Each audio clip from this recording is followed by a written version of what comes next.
Commencer, on va faire un petit test de son, voir si tout est good. Ouais. Vous entendez là? Ouais, regarde, le son est cool de Darkham. Parfait, c'est top. Ah. Nickel, ah, t'as vu, on s'est amélioré depuis le premier. Professionnel, c'est bien ça. Carrément.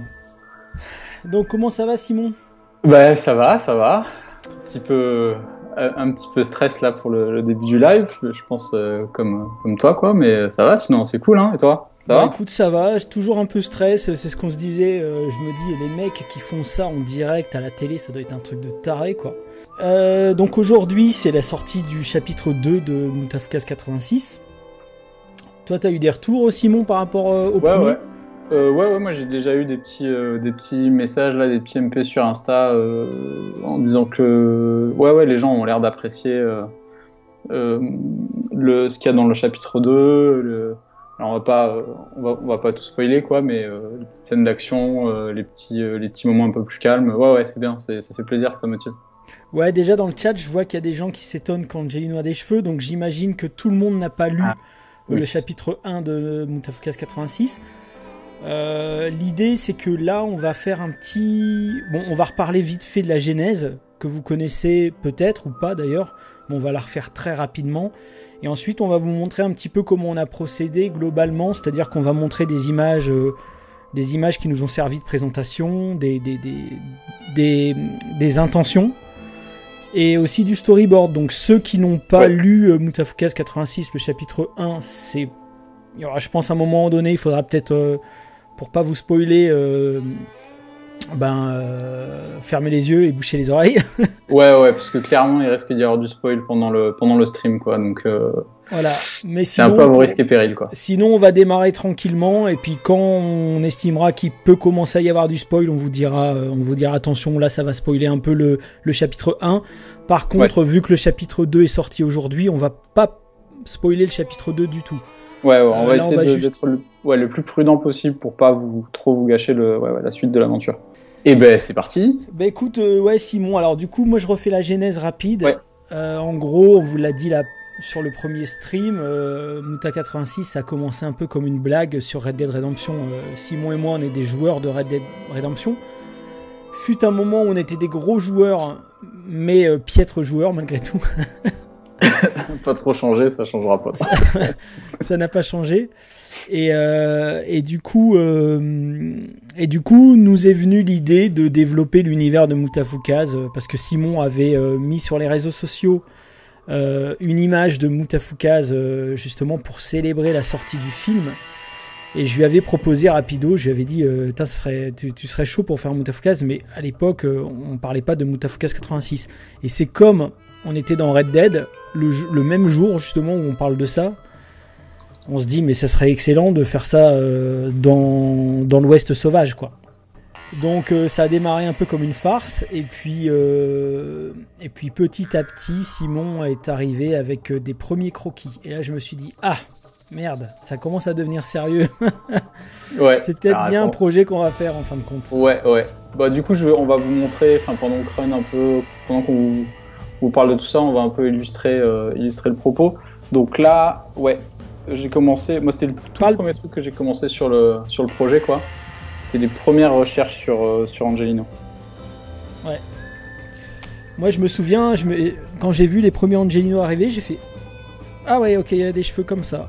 Bah ouais, why not? Ok, ouais, vas-y. C'est comme ça le distinguera bien de Moutafukaz. La série mère quoi. Assez vite on est tombé d'accord je crois Simon sur le look. Moi le premier il me faisait un peu trop tectonique avec son t-shirt rose et sa dégaine comme ça alors, évidemment le premier perso était forcément rose et violet quoi. avec des petites proportions un peu SD. C'est aussi ça, c'est une différence, donc il y a les cheveux mais les proportions aussi sont pas tout à fait les mêmes que ceux de l'arc 1 quoi. Après celui-là je trouvais qu'il faisait un peu trop moine bouddhiste quoi. Alors celui-là, là, celui qui est à droite du violet, là, le petit en ligne, ouais. Ouais, bah ensuite on a testé, parce que évidemment je voulais quand même faire une version pour voir ce que ça donnait sans les cheveux, mais j'étais quand même assez content du lino avec ses petits cheveux, voilà, je pense que c'était un truc. Et puis ensuite c'est quand même, on le voit beaucoup avec un chapeau. C'était un peu cool, moi je trouvais, de cacher les cheveux sous le chapeau, ça faisait une petite surprise. Ouais, carrément, ouais. Et donc ouais, j'en ai fait quelques-uns avec des styles, des formes de chapeaux et de vestes et d'accessoires un peu différents. Mais quand même, assez vite, on s'est fixé sur sa petite chemise à col, le petit foulard autour du cou, les bottes, les éperons, les accessoires donc à la ceinture, les petites pochettes, les gants. Voilà. Donc ça, c'était voilà, les recherches pour Angelino. Et c'est vraiment le tout premier truc, en tout cas graphiquement, sur lequel moi j'ai bossé. Ouais. Pendant qu'on discutait en fait de l'histoire. Hein. Là, je pense que le projet était même pas encore acté, hein, quand j'ai commencé ces recherches-là. Ouais, super cool, Vince. Assez vite, on s'est mis d'accord sur le poncho. Ouais, c'est sûr. Ouais. Oui, et puis pour créer plus de contraste avec Lino, pour pas refaire un autre petit cow-boy avec des bottes, une chemise et un pantalon. Et en même temps, ça va bien avec le caractère du personnage, le poncho, quoi. Ouais. Moi, j'aime bien aussi, celui-là aussi. Je le trouve très très cool. Lequel celui-là, l'orpailleur, là, tu sais, avec son chapeau comme ça, j'aimais vachement bien. Mais je me suis dit, ça va peut-être faire redondant avec Angelino. Et puis le côté poncho, comme ça, Clint Eastwood, je me suis dit, ouais, ça marche bien. En plus, ça donne un petit côté quand même mexicain. Ouais. T'avais fait des variantes de couleurs de flammes. Ouais. Que j'aimais bien. J'aimais bien aussi la noire, mais après on s'est dit, ouais, mais quel est le sens d'une flamme noire Ouais, c'est sûr que c'est quand même assez important. Même une variation de couleur, ça peut dire beaucoup. Donc c'était important de faire des recherches. Mais c'est sûr que noir, c'était peut-être un peu trop tranché, quoi. Et puis surtout que ça rentrait un petit peu en contradiction avec l'ectoplasme des comment on va appeler ça, des machos, quoi. Ouais. C'est-à-dire que si on faisait une flamme noire comme ça, on aurait pu aussi se dire, tiens, peut-être que Vince, on dirait qu'il a une forme ectoplasmique aussi sur la tête, donc est-ce que c'est pas un macho? Donc je trouvais que ça pouvait apporter la confusion au récit, quoi. Et alors on note aussi qu'en bas à gauche, il y avait le logo 1898 quand on n'avait pas encore fixé la date. Ouais. On était, tu vois, c'était 98, donc on était 12 ans plus tard. Ouais, c'est ça. Et c'est à ce moment-là, justement, pendant les recherches, oui, c'est vrai que le titre original, c'était 1898. Et puis, assez vite, en faisant mes recherches, je me suis dit, ouais, mais 1898, tout est passé, là. Il n'y a plus rien d'intéressant. On a déjà basculé dans l'ère moderne, quasiment. Donc, on a reculé de 10 ans. Et 10 ans, on trouvait que c'était une période charnière vraiment intéressante. Parce qu'il se passait quand même pas mal de choses. Et notamment, on l'a déjà dit, mais la création de Coca-Cola qui est en 1886, et on s'est dit que c'était vraiment le coup de départ du capitalisme tel qu'on le connaît aujourd'hui, quoi. Donc il y avait ça, il y avait la fin de la révolte Apache avec l'arrestation de Geronimo. On s'est dit tiens, 1886, c'est quand même une bonne date globalement pour ce qu'on a envie de raconter. Ouais. Et puis dans les petits détails sur le poncho, j'ai mis il y a des petits 619 en fait qui se baladent dans le visuel, quoi. J'ai mis ça bien mettre des petits détails que personne va voir en fait. Ici, c'est clair. Je dis pas, donc Cyril qui nous dit qu'il est archi fan de l'âne, donc de Burrito. Attends. On attend la peluche, Simon. Alors justement, Burrito, ça serait intéressant aussi d'en parler parce que la première version de Burrito, elle était pas pareille, quoi. Ouais. Voilà. Là, je l'ai mis là. Hop. Même trop réaliste, en fait. Ouais, qui était trop réaliste.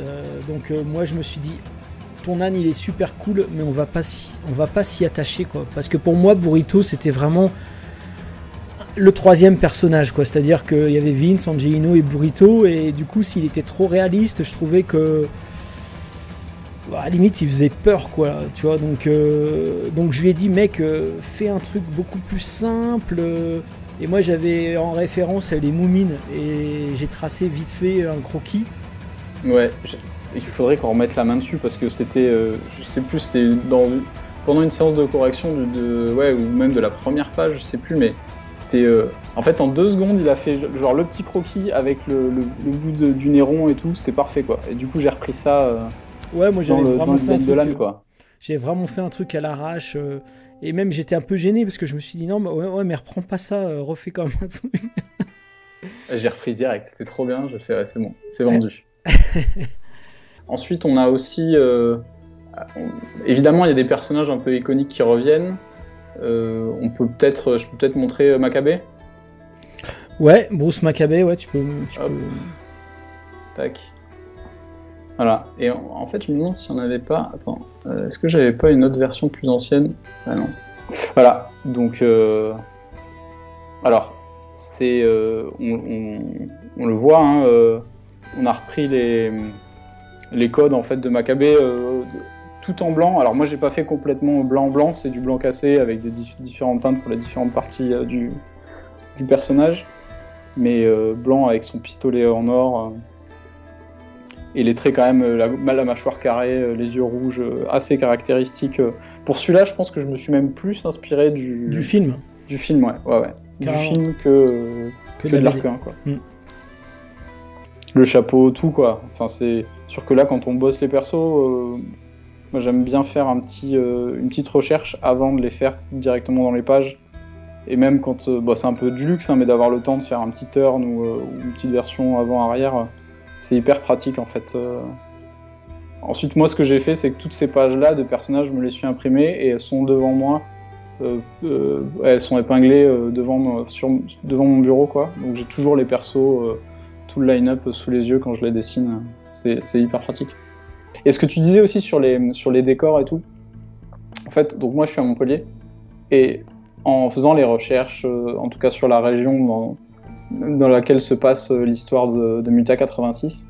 Je m'en suis rendu compte parce qu'on faisait des recherches sur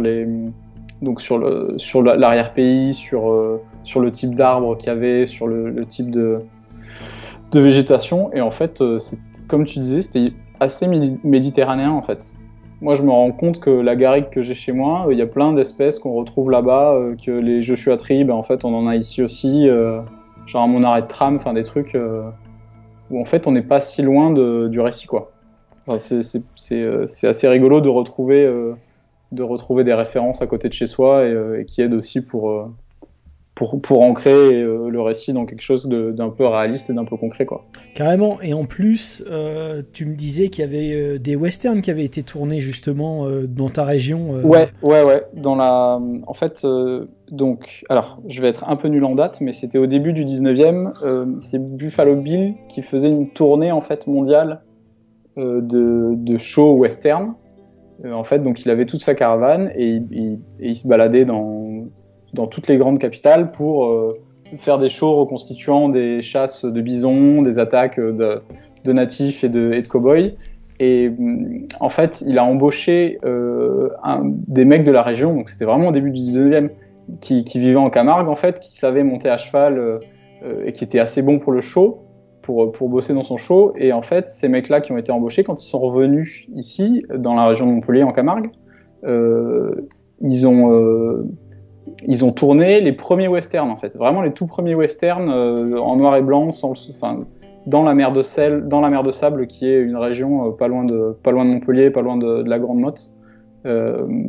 Et donc, ouais, les premiers westerns ont été tournés vraiment pas très loin, quoi. Donc, il n'y a pas de hasard, en fait. Carrément, ouais. Et justement, par rapport au western et par rapport à ces reconstitutions dont tu parles, avec les natifs contre les cow-boys, etc., il y a une anecdote que je trouve extraordinaire aussi, c'est que l'image qu'on a des natifs avec le bandeau et la plume, en fait, c'est juste c'est une création hollywoodienne qui ne tient qu'au fait qu'il fallait que les acteurs qui jouaient les natifs, qui étaient blancs, aient un bandeau pour tenir la perruque avec les cheveux longs et les nattes, parce que sinon ça risquait de tomber pendant qu'ils galopaient, il fallait refaire la prise. Donc pour être sûr que la perruque tienne bien sur la tête, ils mettaient ce bandeau avec cette plume. Alors évidemment, les grands chefs indiens avaient quand même cette grande coiffe avec les plumes, etc. Mais c'était plus pour tout ce qui était cérémonie, tout ce qui était cérémonial, tradition, etc. mais quand ils partaient à la guerre, les mecs, ils n'avaient pas un bandeau et une plume, quoi. Donc ça, c'est vraiment, je trouvais ça assez marrant que l'idée ou l'image qu'on se fasse comme ça d'un peuple tienne juste à un détail technique finalement lié au fait de pas devoir refaire des prises en cas de chute de perruque, quoi. En fait, les premières recherches sur les natifs, au final, n'ont rien à voir avec ce qu'on va avoir, mis à part Popeye, mais n'ont plus rien à voir avec ce qu'on va retrouver dans l'histoire de Muta 86. C'est aussi une différence, c'est aussi pour ça qu'on fait des recherches, pour éliminer, pour dépister les erreurs tout de suite. Donc là, c'était les premières recherches que j'avais fait moi, c'était plus des Indiens des plaines. Puis, il y a beaucoup de choses à dire, mais évidemment, les États-Unis, c'est grand, et c'était des peuples.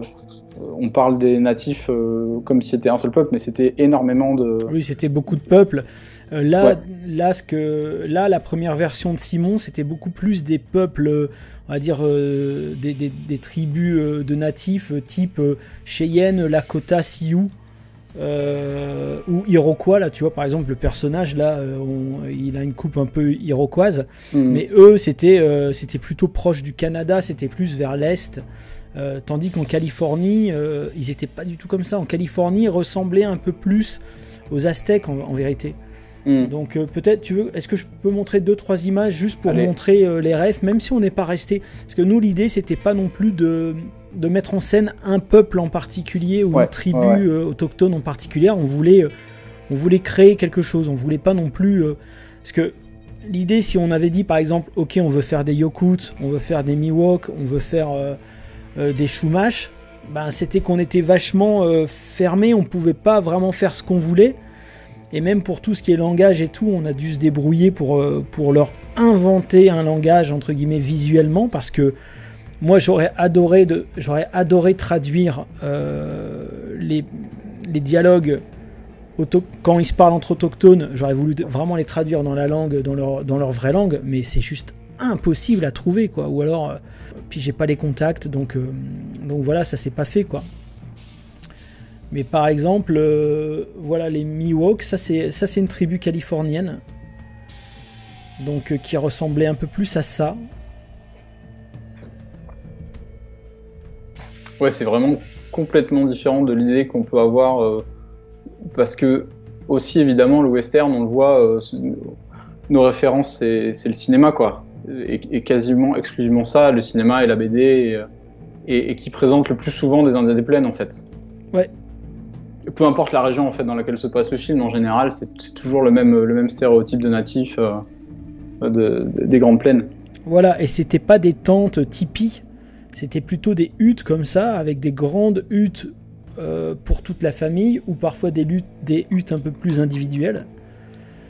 Ce qui est assez différent finalement des tipis qu'on connaît en peau de bête, etc.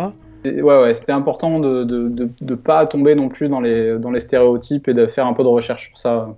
Ouais, exact. Donc voilà, ça passait aussi par la recherche, c'est-à-dire que assez vite, quand Simon m'a montré ses natifs, je me suis dit, ils sont cool, ils sont vraiment cool, mais je crois qu'on n'est pas dedans.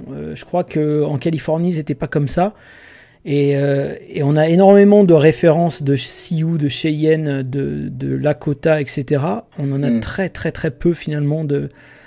Comme la Californie, ça a été un des derniers États à avoir intégré l'Union, c'est resté sauvage quand même pas mal de temps. Et à l'époque des missions espagnoles, c'était vraiment... Ils se contentaient de la côte. Donc on a très peu de références, on a très très très peu de références des Indiens de Californie. Et même leur histoire, elle est assez peu racontée finalement. C'est assez obscur. Ça a nécessité beaucoup de recherches. Alors encore une fois, Mutafukaz 86, c'est du divertissement, hein. On n'est pas là pour faire vraiment de l'histoire ou quoi, mais on veut pas non plus mettre les pieds dans le tapis et puis raconter n'importe quoi et puis se dire bon là voilà, il y a une espèce de gros gloubi-boulga de natifs, vas-y c'est pas grave, Cheyenne, Sioux c'est la même chose. Non, en général c'est surtout le projet, c'est qu'on évite de se dire bon ça passe quoi. Ouais. Allez, et donc là, pour les persos, je pense qu'on est bon. Ouais. Après, il y en a d'autres, mais on va pas non plus, on va pas non plus tout montrer maintenant. Peut-être on peut passer parce que évidemment on a fait un dossier en fait. Peut-être qu'on peut montrer ça. Ouais, c'est ça. C'est-à-dire qu'à un moment donné, on s'est dit, ok, là, ça devient un projet sérieux. Vas-y, moi, je vais enchaîner sur un dossier et je vais le présenter en Kama. On va voir si ça les botte. Donc c'est un dossier très rapide. Comme ça vous permet aussi de voir comment on fait un dossier pour un éditeur. Il n'y a pas besoin forcément de lui. Moi, je sais que des fois, je reçois des scénarios, j'en peux plus parce que ça commence par page 1, case 1, 2 points, il fait nuit, une petite lumière s'allume. Non, un éditeur, en fait, il n'a pas le temps de tout lire pour se faire une idée de ce que tu racontes. En fait, ce qu'il faut quand on envoie un dossier, c'est envoyer le boulet vite. C'est-à-dire, ouais, tu vois, voilà. Donc voilà, Mutafukaz 1886. Et puis juste une phrase d'accroche. Déjà là, tu sais si tu captes l'attention de l'éditeur ou pas. Et si les aventures de Vincent Gino avaient eu lieu en 1886, à la fin de la conquête de l'Ouest. À la limite, presque, ça suffit comme pitch en fait. Il n'y a pas besoin d'en dire plus. Normalement, l'éditeur, rien que là, il peut se dire ouais, vas-y, ça m'intéresse ou non, ça m'intéresse pas du tout. Un pitch, des personnages, une ambiance. En général, ça suffit à un éditeur pour se faire une idée. Et ensuite, lui, de toute façon, si ça l'intéresse, il vous rappelle, il vous demande éventuellement des choses annexes. Voire même, ça passe par un entretien téléphonique, vous discutez du projet ensemble, etc. Ensuite, boum, même si nous, on savait déjà que c'était pas les bons natifs, on s'est dit, vas-y, c'est pas grave, on les met, c'est pour le dossier de présentation, et puis pour la BD, on les modifiera. Ouais, il n'y a rien de gravé dans le marbre, quoi. Voilà. Faut garder les intentions et les thèmes, mais c'est sûr que graphiquement, comme c'est vraiment le tout début du projet, c'est sûr que ça aussi, ça va bouger, quoi. Dans le chat, on nous demande du coup pourquoi ne pas avoir délocalisé l'histoire hors de la Californie. Pourquoi ? Tout simplement parce que la Californie, c'est quand même un État assez particulier aux États-Unis. C'est un des États les plus, on va dire, multiculturels et hétéroclites. Et moi, dans l'arc 1 de Mutafukaz, ce qui m'intéressait justement, c'était ça. C'est-à-dire qu'il y a énormément de petites communautés qui parfois se regardent en chien de faïence. Et je me suis toujours dit, pour des extraterrestres, c'est vraiment l'idéal pour venir envahir un territoire comme ça, parce que tu as les hommes qui sont déjà en tension entre eux. Donc si tu veux monter des humains contre d'autres humains, c'est vraiment tranquille. Donc l'idée, c'était de garder l'aspect Californie, mais plus pour les mêmes raisons. Là, c'est plutôt pour donc ça, c'était les raisons de l'arc 1. Là, pour Muta 86, la Californie, ça a été l'état de la ruée vers l'or. C'est-à-dire que pendant longtemps, les gens s'en foutaient complètement de la Californie. Même quand la Californie a chassé les Mexicains, parce qu'il y a une guerre entre les Mexicains et la République autonome de Californie. En fait, la fois dernière, on rigolait avec Simon parce que je disais, mec, la révolution californienne, tu sais combien ils étaient ? On s'imagine, je sais pas moi, des milliers de personnes qui se révoltent contre les Mexicains et tout. Les mecs, ils étaient 33. C'est un truc de fou. C'était une grosse équipe de foot avec les remplaçants, quoi. C'est un truc de fou. Ils étaient 33. Ils ont déclaré la République autonome de Californie. Il y a eu une bataille avec 200 pélos. Et puis voilà, en 2-2, c'était torché. En quelques semaines, c'était terminé. Les mecs, ils ont proclamé la République indépendante.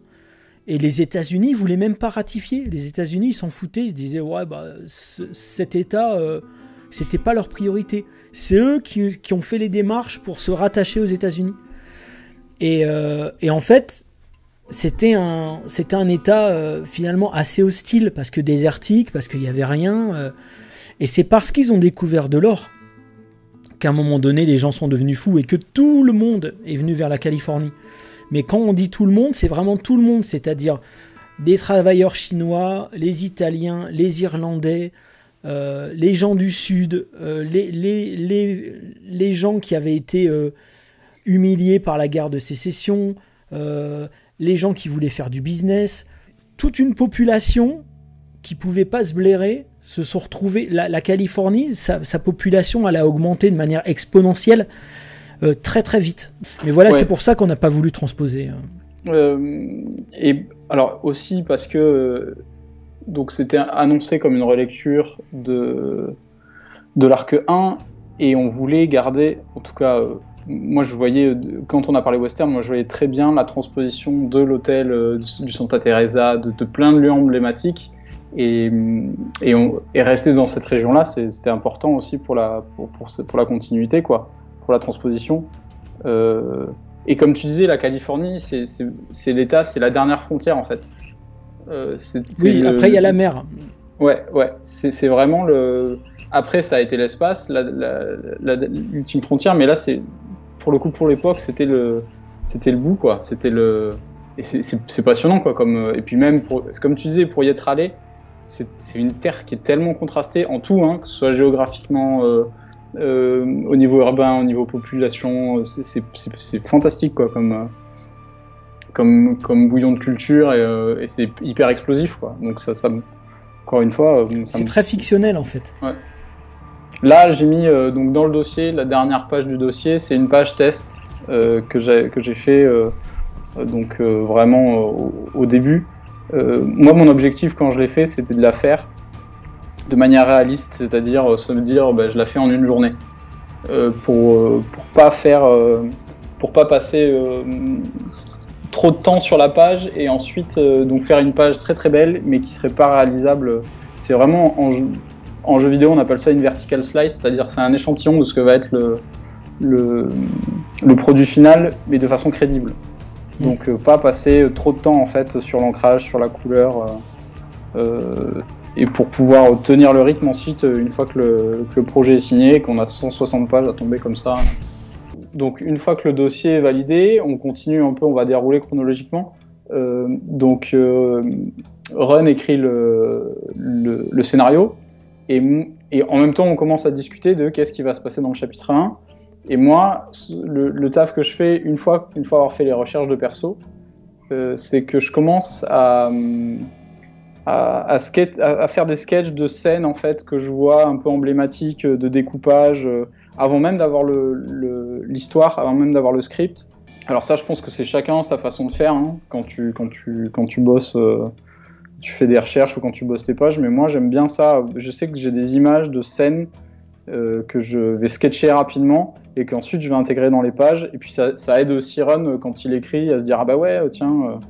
Là, c'est bien, le contexte, il va écrire la scène en fonction de moi, ce que j'ai sketché. Voilà, je pense que ça nourrit un peu aussi l'histoire. Donc c'est toujours bien d'avoir un support visuel, même pour lui, hein, parce que toi, quand tu as commencé à bosser cette espèce de mood board, enfin je sais pas comment on peut appeler ça. Ouais, c'est ça. C'est aussi parce qu'on savait ce qu'on allait raconter, quoi. Donc ça... Chacun alimente l'autre en fait. C'est vraiment ça. Encore une fois, comme on disait, le ping-pong, les espèces de vases communicants. Là, j'ai aussi pas mal de scènes. Arios Rosas, hop, qu'est-ce qu'on a ? Voilà, donc par exemple, très tôt, on s'est dit, comme c'est une relecture, encore une fois, on va forcément avoir la scène de l'accident. Ouais. Et là, ce sera pas une petite camionnette, mais ça va être une diligence qui renverse Angelino. Donc c'est pareil, les images qui me viennent un peu avant même que de faire le board. Oui, cette scène, on savait. Cette scène, on savait qu'elle serait là de toute façon parce que c'est le déclencheur de l'arc 1. Donc là, Simon, il pouvait déjà bosser sur un moodboard, des idées de cadrage, etc., sans avoir le script, quoi. Pareil, la scène de duel, on savait qu'on aurait un duel, donc c'est aussi une des scènes que j'ai recherché un peu en amont, avec donc on le voit, des posings, et puis aussi ça aide, ce qui aide souvent, c'est moi je fais des petits plans, donc là par exemple la scène du duel, on a la rue principale, et puis on a les différents bâtiments qui sont situés dans la rue principale, et ça aide en fait pour construire une géométrie et comprendre comment va se passer la scène. Et puis pour qu'on soit un peu raccord quand on discute avec Run, c'est bien qu'on ait la même vision et qu'on ait un plan, qu'on sache exactement comment se passent les choses. Voilà. Puis avec des cadrages, évidemment, moi forcément quand on parle de duel, moi il y avait des cadrages que j'avais direct en tête de références. De scènes de duel de western un peu classique, avec la poussière, avec le côté un peu cracra, le soleil qui crame un peu tout. Oui, c'est très codifié, hein, le western, de toute façon. Nous, nos références, elles sont, bon, même si elles sont vidéoludiques, dans le sens où on a commencé à parler du projet sur Red Dead 2, elles sont aussi beaucoup cinématographiques pendant le début. Après qu'on se soit parlé de ce projet et qu'on se soit dit ça tient la route quand même, au fur et à mesure, plus le temps passait, plus on se disait ça tient la route, on commençait à s'échanger des liens et des films quoi, de western, des classiques, tout comme des grands films hollywoodiens, des récents, des vieux, même Bonanza. C'est dommage, à chaque fois je pense toujours à sortir le DVD, mais je l'oublie. Mais Bonanza, qui est une série américaine des années 60. Et l'idée aussi, c'était de choper parfois des idées ou des designs. Là, c'est vrai que dans la série Bonanza, c'est quand même beaucoup des cow-boys d'opérette, quoi. Donc, on n'y croit pas trop, mais en même temps, il y a un côté comme ça, un peu kitsch, un peu cliché, qu'on aimait bien aussi. Là, tout à l'heure, j'ai lu quelqu'un qui demandait pourquoi vous avez pas fait carrément une uchronie. Quelque part, c'est tout de même une uchronie, même si sur les choses sérieuses, on aime se poser sur un socle réel. Malgré tout, on joue quand même, c'est ça aussi Mutafukaz, c'est aussi jouer avec les codes.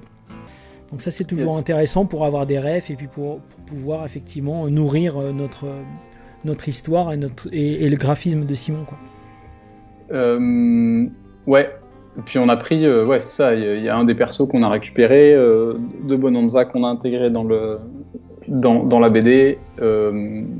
C'est hyper cool, puis même au niveau couleur ou même ambiance, comme c'était un peu kitsch, des fois ça donne des petites idées de contraste entre certains personnages, parce que là ils sont très très colorés, donc c'est assez cool. Moi je me suis fait une petite playlist là de références de 2-3 westerns. Bah, évidemment il y a les... Je vais la mettre là. Hop. Alors un truc qui a été très pratique, parce que c'est assez moderne et le traitement des images sont très propres, et ça donne, il y a beaucoup d'ambiance. C'est la balade de Buster Scruggs qu'on retrouve sur Netflix, où c'est plein de petites scénettes en fait différentes avec des personnages assez hauts en couleur, et notamment l'Orpailleur surtout la vallée de l'Orpailleur qui a servi de référence, qui moi m'a servi de référence pour l'ouverture du chapitre 1, que je trouvais très cool. On va pas faire 1000 ans dessus, mais évidemment la trilogie du dollar de Sergio Leone avec Clint Eastwood, tout le monde connaît ça, mais c'est une super bonne base, parce qu'il y a des plans même, enfin pour l'époque, qui sont assez fous, quoi. Ouais, puis on a le poncho de Vince. Exactement, ouais, ça. On le voit là, hop, avec son petit poncho et puis les motifs dessus. Faites Vince, c'est Clint Eastwood, quoi. Un peu le Clint Eastwood du pauvre, tu vois, mais c'est un peu ça, quoi. Évidemment, il était une fois dans l'Ouest, et aussi parce que quand on bosse et quand on fait des revues, on se met toujours des BO de films. Alors là, on peut pas le faire puisque Twitch, tout ça, mais on se met toujours des petites BO de western, et surtout celui-là, il était une fois dans l'Ouest, pour encore une fois les longs manteaux, les ponchos et tout, puis le côté très poussiéreux, très cramé. Moi, je trouvais ça hyper chouette. À fond. En ref colo. Dans les derniers, ensuite, les trucs un peu plus récents, il y a les frères Sisters, qui est vraiment très bien. J'ai pas vu, moi. Ouais, bah c'est super chouette avec Joaquin Phoenix, et en fait, il y a moi, le rapprochement aussi que j'ai fait avec Muta, c'est que toute l'histoire du film est basée sur la recherche, enfin toute l'histoire d'une grande partie du film est basée sur la recherche de l'or, et sans spoiler la fin, mais c'est la cupidité est illustrée à la fin du film, et ça marche. Évidemment, ça finit mal, mais c'est vraiment très très chouette comme western, et puis comme narration, c'est assez simple, mais c'est très fort, quoi. Il y a Godless aussi pour le traitement d'image un peu moderne sur Netflix, qui est très chouette. Moi, c'est un truc aussi moi je suis plus attiré par les westerns un peu désaturés et poussiéreux, même si j'ai mis beaucoup de violet, parce que voilà. Mais la poussière et les ambiances un peu lourdes, je trouve ça hyper cool. Et dans Godless, et notamment sur la fusillade de fin de la mini-série, c'est super bien traité. Hostile, voilà, pour aussi le traitement des natifs, et parce que Christian Bale est très très bon. Voilà, il y en a plein. Et dans les un peu what the fuck, parce que sur Insta, on m'avait posé la question, dans les références aussi, je sais plus qui m'avait demandé. Mais dans les westerns un peu what the fuck, il y a Bone Tomahawk, qui est un western horrifique. Et faut le regarder, c'est vraiment trop bien. C'est vraiment super bien. C'est bien chelou. Ouais. Hop. Eux, ils s'embarrassent pas de la question indienne. Ah non, alors là, faut être un peu accroché pour le voir, quoi. C'est assez cool. Et je sais qu'il y a beaucoup de gens qui nous parlent de Retour à le futur 3, alors pour le coup, c'est pas du tout une ref. C'est vrai ça, c'est marrant, quoi. Mais en même temps, c'est un film qui coule tellement dans nos veines que peut-être que c'est une ref inconsciente, hein, d'ailleurs. Ah oui, forcément. C'est sûr qu'à un moment, ouais. Mais c'est vrai qu'il a pas été, dans les discussions en tout cas, il est jamais remonté, quoi. Non, il est jamais dans remonté. Les discussions entre nous, ouais. Enfin, là, elle est bien. La petite scène de baignoire. Ouais, c'est vrai j'aimais bien ta petite meuf. Ouais. Je la trouvais super. En plus, avec un petit côté un peu Jessica Rabbit, je trouvais. Mais je la trouvais un peu moderne, je me souviens. Voilà, une fois ça l'a fait, j'ai fait des recherches pour essayer de trouver des coupes de cheveux de l'époque pour rendre ça un peu plus crédible, quoi. Ouais. Et ouais.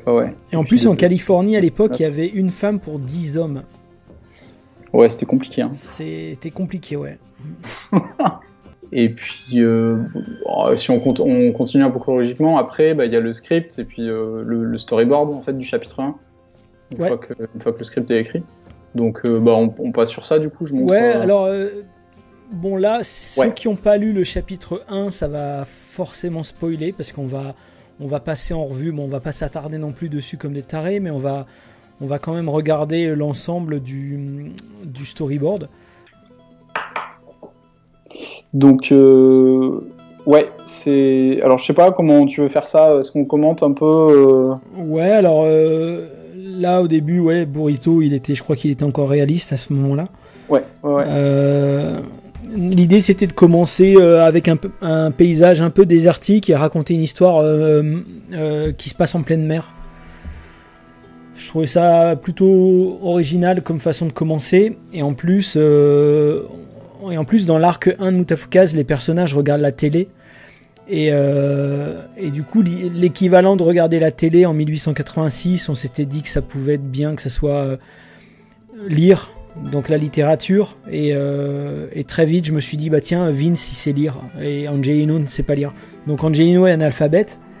Et Vince, du coup, lui lit de la littérature à haute voix. Et en l'occurrence, cette littérature-là, en l'occurrence Moby Dick, à l'époque, c'était pas un classique, c'était un blockbuster total, quoi. Donc je trouvais ça marrant de faire l'adaptation télé versus littérature, quoi, en gros. Donc je me suis dit, vas-y, on part sur Moby Dick.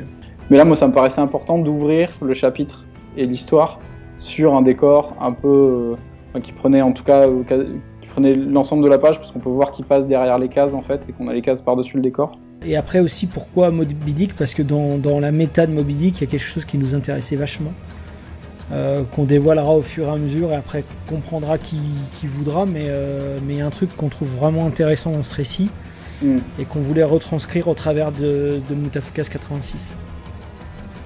Il y a Woodley qui demande si on avait... Du coup, on a relu Moby Dick pour le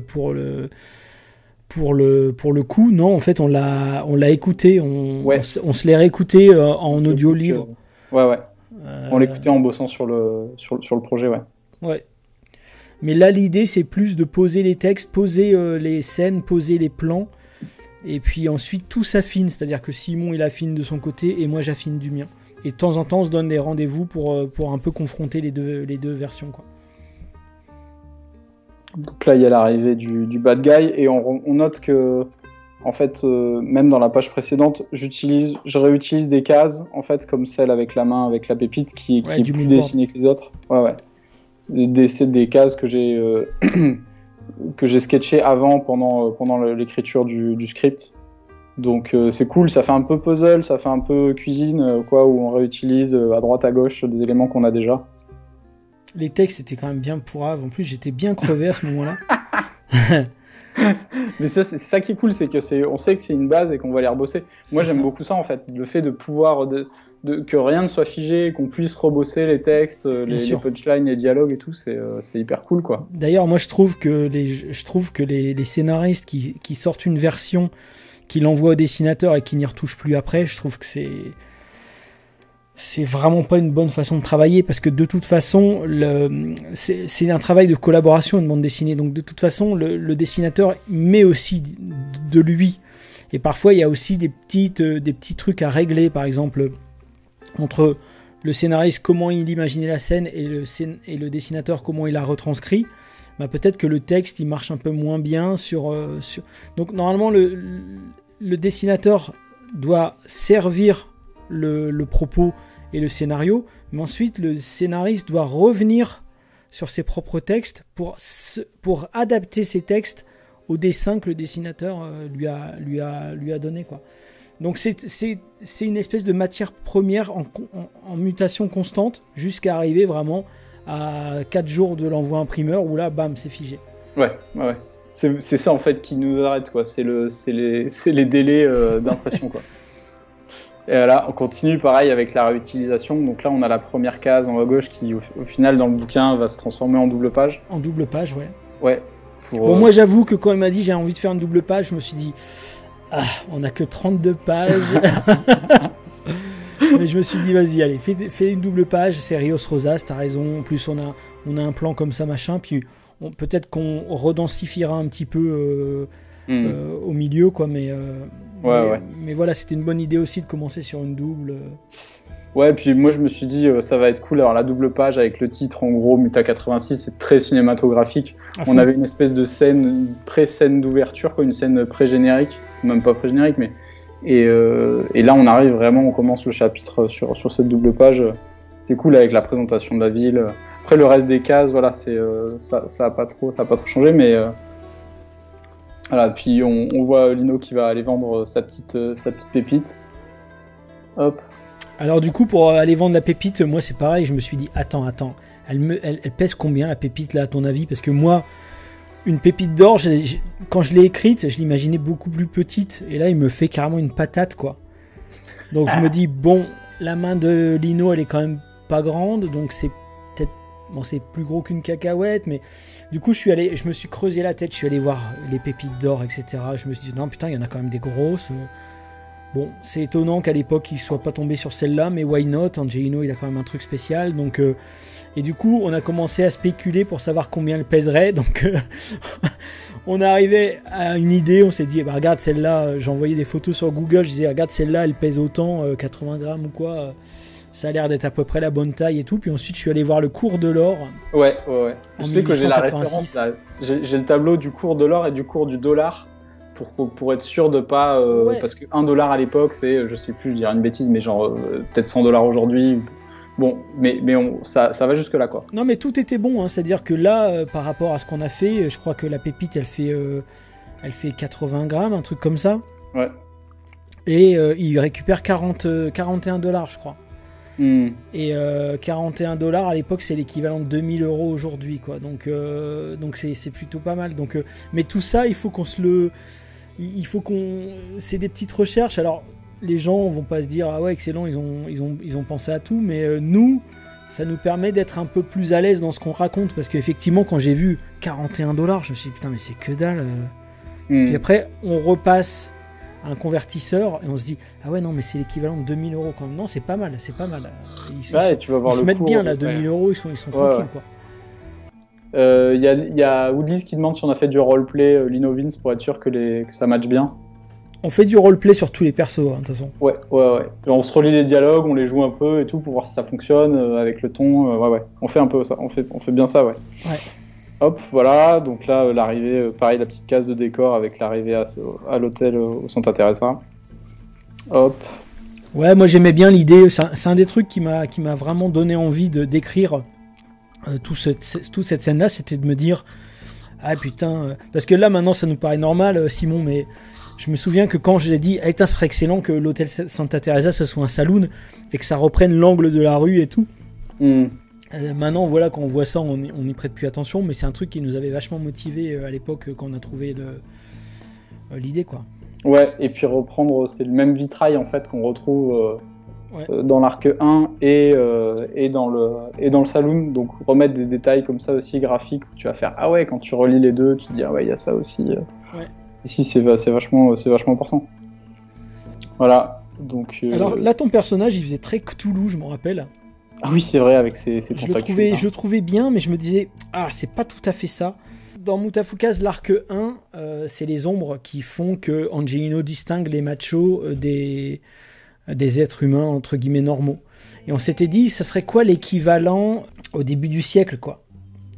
Et en fait, il y a tout ce qui est ectoplasmique. Donc, au début du siècle, il y avait vraiment la grande mode du spiritisme, et c'était le début de la photographie. Donc les mecs testaient des choses, et ils essayaient de prouver la présence d'esprits, d'éléments surnaturels par la photo. Donc en gros, les choses que tu ne voyais pas à l'œil nu, l'appareil photo savait les capter. Et comme les gens n'étaient pas habitués aux effets spéciaux, tout le monde plongeait. Donc ils faisaient les choses à partir de coton. Par exemple, ce mec-là, voilà, il avait de l'ectoplasme qui sortait du nez. Là, voilà, celui-là, il a de l'ectoplasme qui sort de la bouche. Alors aujourd'hui, on voit clairement, ne prenez pas pour des cons. On voit bien que c'est un drap. Mais à l'époque, pour une raison que j'ignore, déjà parce que peut-être ils étaient moins habitués à la photographie, donc ils étaient beaucoup plus peut-être impressionnés. Mais c'est très bizarre cette petite tête, ce petit visage.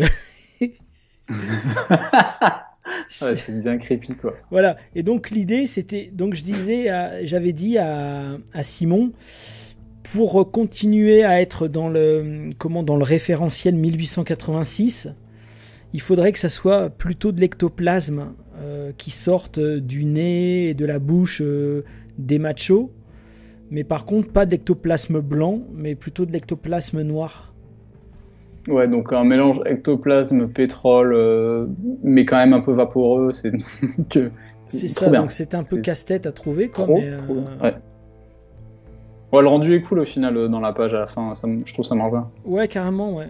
Mais c'est sûr que c'est un truc qu'on a bossé, quoi. Même sur ça, on est passé 2-3 fois dessus pour être sûr qu'on avait le bon résultat, quoi. Ouais. Allez, vas-y, on avance un peu sur les pages là. Hop. Ouais. Avec le petit service spécial et tout. Petit service spécial, ouais, je me suis dit, allez, vas-y, Vincent, canailler un petit peu. Puis encore une fois, comme je disais, l'idée, c'est aussi de montrer qu'à l'époque, il y avait très peu de femmes. Alors, pour la petite histoire, c'est pour ça qu'aujourd'hui encore, les femmes françaises ont la réputation d'être des femmes faciles. Et d'ailleurs, quand ils veulent créer un personnage un peu sulfureux, il y a toujours des noms français qui viennent. Par exemple, Larue, Wendy Larue, on sait qu'elle est chaude, quoi. Donc ça vient du fait que... Non, c'est vrai, hein, encore aujourd'hui. Hein. Et ça vient du fait qu'à l'époque, notamment en Californie, ils faisaient venir des femmes françaises dans les saloons, etc. quoi. Et qui étaient prostituées, en fait. Comme je disais tout à l'heure, c'était une femme pour 10 hommes, quoi. Donc voilà, donc l'idée c'était de se dire, bon bah voilà, ils sont dans un saloon, tous les deux ils ont l'air vraiment mal dégrossis, mais allez, on va on va les confronter à la vraie vie des cow-boys, et ils sont super naïfs, c'est quasiment des gosses, quoi. Et d'un coup, service spécial, l'autre il sait même pas, il dit oui, mais sans même savoir ce qu'il demande, quoi.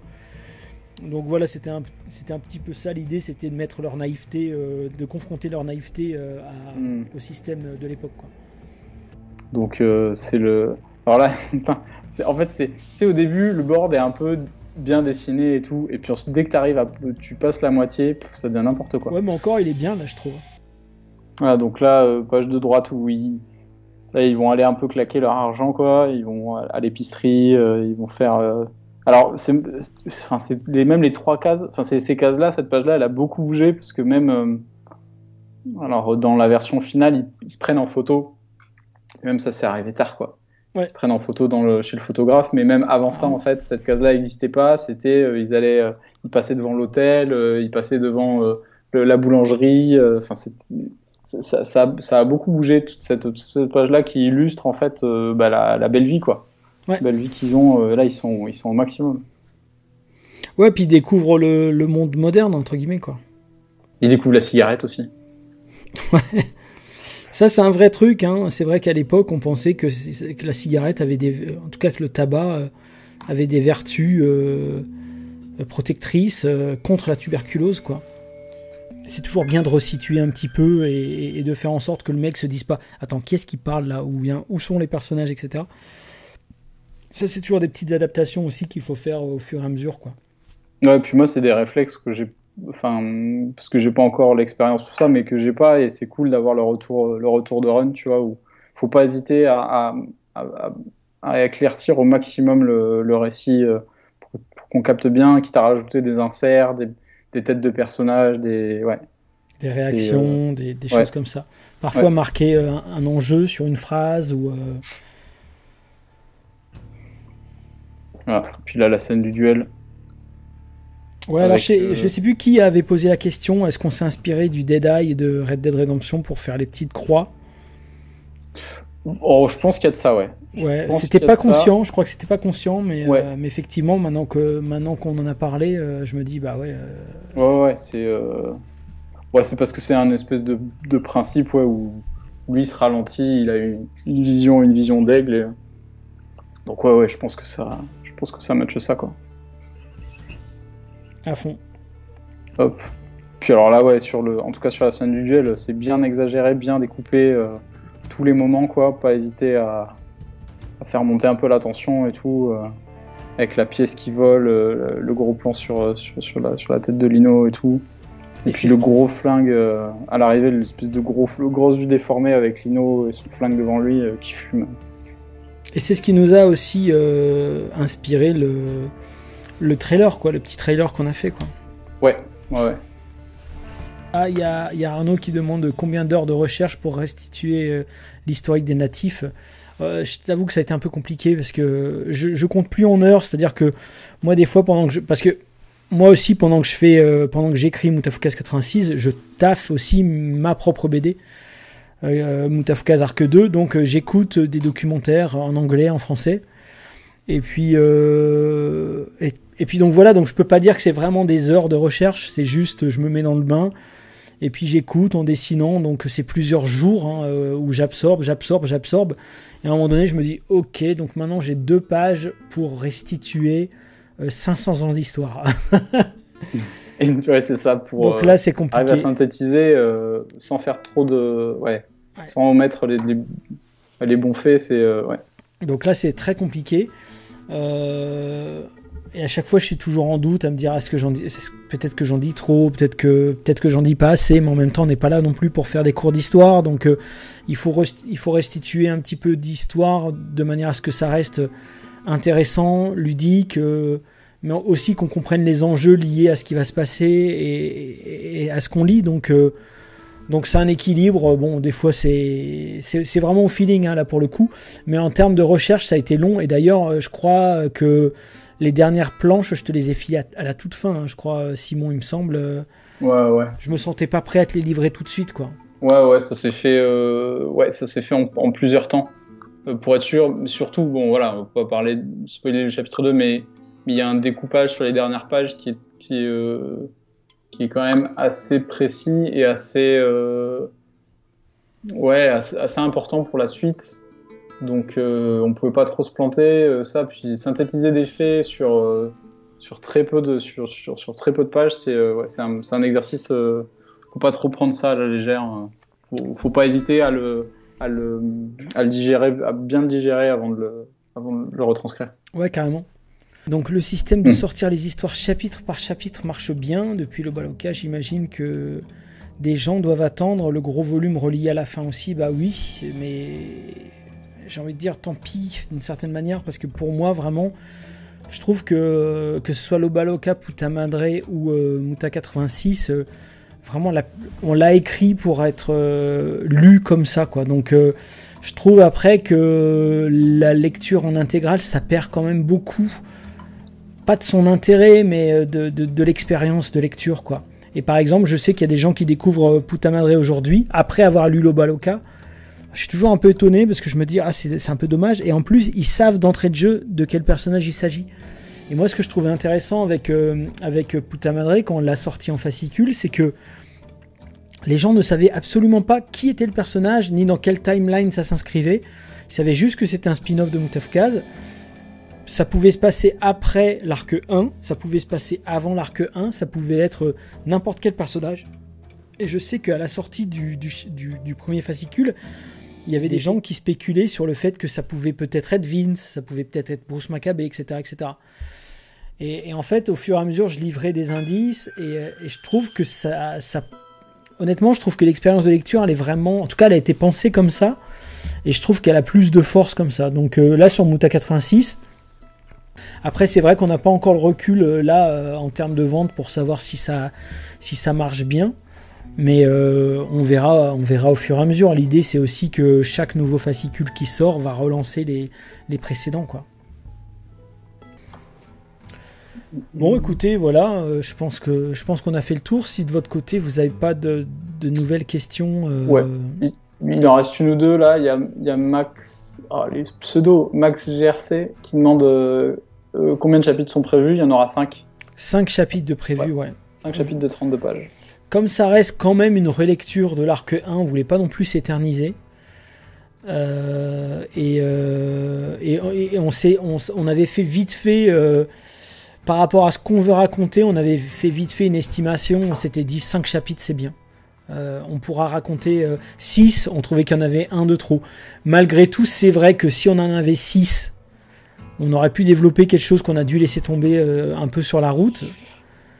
Mais... je pense qu'il en aurait fallu 7 du coup. Donc, t'imagines en fait, on dit ça, mais il y en a un 6ème surprise qui arrive après le 5, tu sais, personne n'est prêt et tout, t'es là. Et ouais, non. Bah, t'as pas de place dans ton coffret, c'est ça le problème. Ouais, c'est ça. Et puis moi, j'ai pas de place en vrai, tu vois, on sera content quand le 5 sera fini, quoi. Alors, Darkham qui demande si une saison 2 de Pins est prévue. Bah, c'est un truc auquel on a pensé, mais alors, c'est des questions qu'on a actuellement, on se demande, on se dit, est-ce qu'on le fait, est-ce qu'on le fait pas, est-ce que. J'ai pas envie que ça devienne forcément systématique. Maintenant, si les gens ils aiment bien, on a toujours des idées, hein, c'est sûr. Donc oui, c'est un truc qu'on a mis entre guillemets sur les rails. Je vais peut-être faire un sondage, voir si ça intéresse les gens. Visiblement, ça intéresse quand même les gens parce qu'ils partent bien. Et puis en plus, ils sont vraiment beaux, je trouve. Donc ça serait con de pas le faire. Mais je voudrais pas non plus saturer les gens, quoi. Je voudrais pas que les gens ils se disent oh putain c'est rengaine leur truc, leur pins à la con et tout. Donc des fois je réfléchis aussi à d'autres produits, donc c'est voilà. Est-ce que tu as une date pour Mutafukas 2? C'est le Duc du Trombon qui demande. Alors Mutafukas 2, ça serait plutôt fin d'année 2021 ou début 2022. Je préfère me laisser le temps parce qu'il y a beaucoup de projets en cours en ce moment. Il y a des projets qui nécessitent beaucoup de réécriture. C'est un peu complexe la situation. Donc pour pas me mettre la rate au courbouillon comme disent les vieux. Expression de 1886. Je vais pour éviter de faire ça, quoi, je me suis dit, vas-y, je vais pas me mettre la pression. En plus, moi, je veux pas qu'il se passe 2 ans entre la sortie de chaque album, donc je me suis dit, c'est pas grave. Je vais repousser un petit peu la date de sortie du tome 1. Comme ça, le tome 2 sera bien avancé. Comme ça, je pourrais enchaîner tome 1, tome 2, tome 3. Et surtout, je pourrais me concentrer sur tous les projets en cours là, qui nécessitent beaucoup de temps et d'énergie. Il y a Tony qui est dans le chat aussi qui demande qu'est-ce qu'on va manger après. Ouais. Bah écoute, je crois pas grand chose, hein, du maïs et des olives. Grosse folie. Et un verre de lait, tu vois. Ok. Moi, je pense que je vais me commander un truc parce que ouais, c'est un peu la soirée de fête, tu vois. Je parle à des gens, donc je vais me commander un truc après, me faire livrer. On demande aussi, Rory demande à quand une prochaine séance de dédicace et papotage. Papotage sur le stream, on en fera une certainement à la sortie du chapitre 3 si vous êtes ok avec ça. Après les séances de dédicace c'est difficile parce que moi je sais pas pour toi mais moi il m'a fallu genre 2 jours pour m'en mettre en fait. Tu sais avec ouais. Pas non, toi ça allait mais parce qu'on n'a pas le même âge non plus donc je vais pas non plus t'accabler quoi. Ouais et puis je pense aussi qu'il y avait d'autres choses moi tu vois ça a été dense, ça a été intense ouais, c'est sûr, passage à Paris. Ouais. Et puis après quand je suis rentré c'est aussi l'effet confinement, c'est-à-dire que tu vois personne pendant super longtemps, tu bosses sur ton truc, sur ta BD comme un moine et puis d'un coup tu prends tout dans la gueule pendant 2 jours et je suis rentré, j'étais sonné quoi donc ouais je capte. Ensuite, moi, c'est vrai que en fait, j'avais fait une dédicace, je pense, pour Doggy Bags, mais c'était quand même assez anecdotique. Moi, c'était ma première vraie, tu vois, genre séance et tout. Je trouvais ça hyper cool, quoi. T'as bien aimé ? Ouais, j'ai bien aimé, mais surtout parce que on a beaucoup discuté avec les gens, tout ça. Puis c'était hyper bien organisé par Benennett Bastille, donc. À fond. Ouais. Moi, en tout cas, j'ai vraiment aimé l'expérience.